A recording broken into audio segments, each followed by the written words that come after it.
let's get to this. Let's get to the main event here because we're running out of time, guys.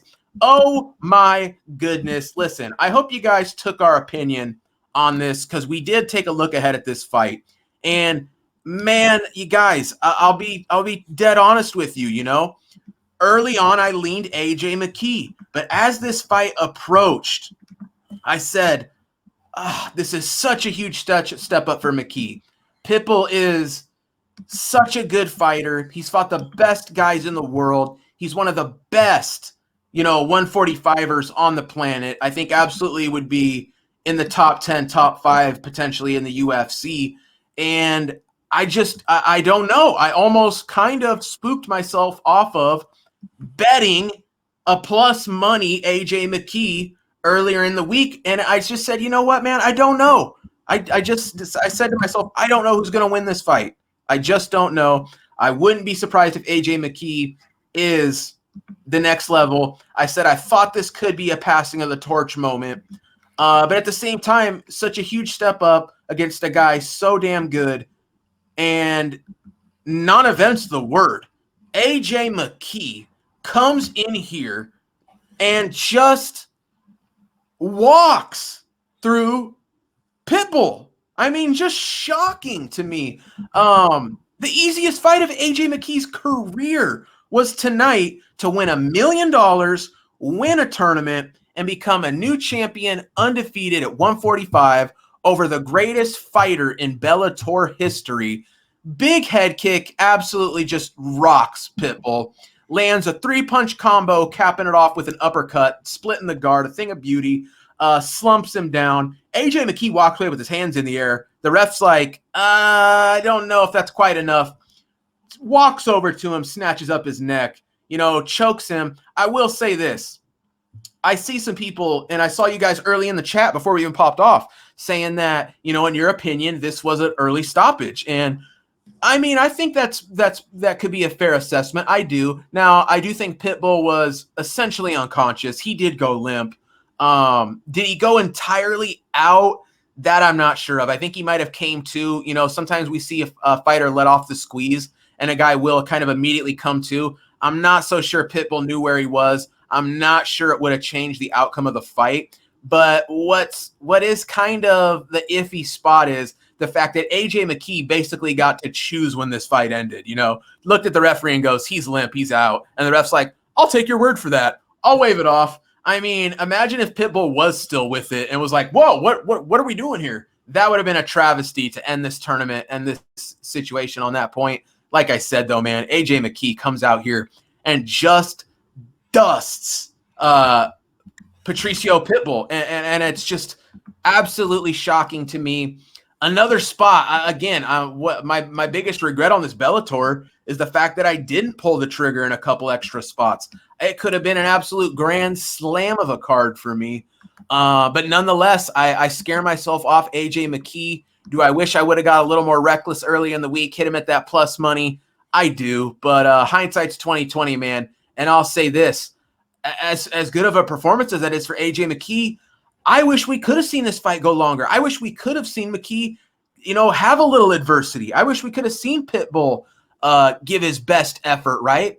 Because it does still make you wonder, how good is AJ McKee? And we don't know because the guy's just, it's hard for him to even rack up cage time. Again, it's like I said earlier about Melsick on the UFC card. It's hard to knock a guy, though, for just going in there and taking out talent in no time, right? So, man, AJ McKee, undefeated.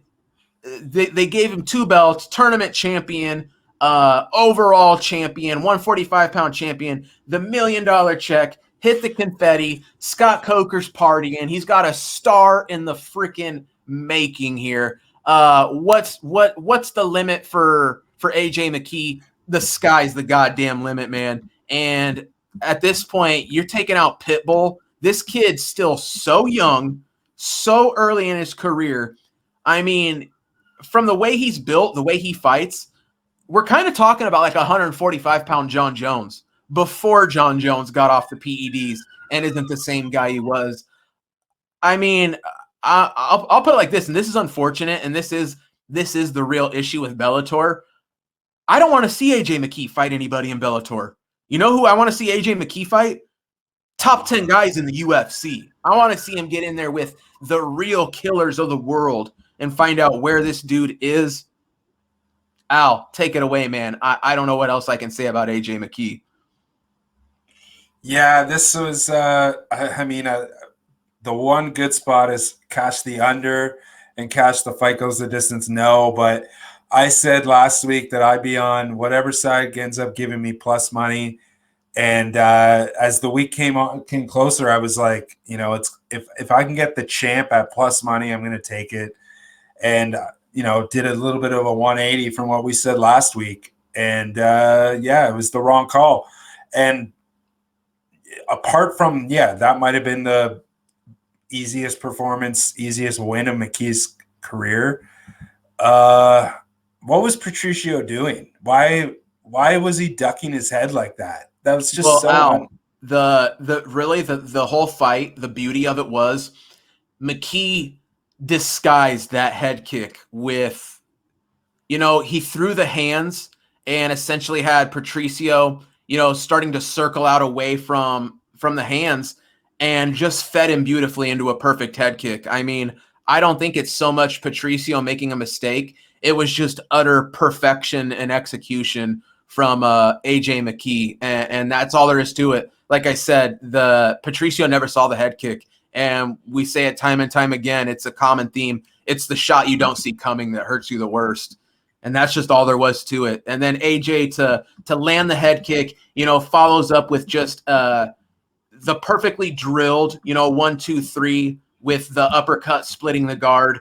AJ thought the fight was over there, and in reality, it was. You know what I mean? Sure enough, the ref, like I said earlier, didn't see enough. AJ jumps on the neck, squeezes, and it's just the end of the story. Man, sorry, Al, I kind of jumped in there, but that's what it was, man. That head kick, I just don't think Pitbull saw it, and we've never seen Pitbull taken out like that, No, that was just, that was just, I guess the length, right? Like it was, I think Pitbull thought that he was maybe outside of his range. Okay. Or I don't know what it was, but I got to say, I got to feel bad for people who had AJ McKee by TKO. That's got to be a rough way. Wow, that's a great point, Al. He cashed at plus 225 on the inside the distance prop. He's won 8 of his last 13 fights inside the distance since 2017 for plus 6.2 units on the inside the distance prop. And tonight was the best line you'll probably ever get on AJ McKee at like minus 110, between minus 110 and plus 105. And honestly, I think that they're gonna run this back. But this fight will be at lightweight, and it will be for Patricio's other belt. That's what I think the UFC, or that's what I think Bellator is going to be aiming for here, is to try to get AJ to be the double champ, or maybe he'll go up to lightweight and fight Patricio for the number 1 contender. We don't need to see that. I'm gonna tell you right now. That I don't think that's in the cards. Al, that's an interesting angle though, because Patricio, even though he does drop this belt tonight, he is the champ, right? Knocked out Chandler and took his gold at 155. That's an interesting angle. I hate to say it though. Guess what? That only is even more of an advantage AJ McKee, right? He was already the far bigger man tonight, at least from a length and reach standpoint. And I don't see how an extra 10 pounds doesn't sway even more in his favor. And if they do run it, AJ McKee minus 300 at best. Best.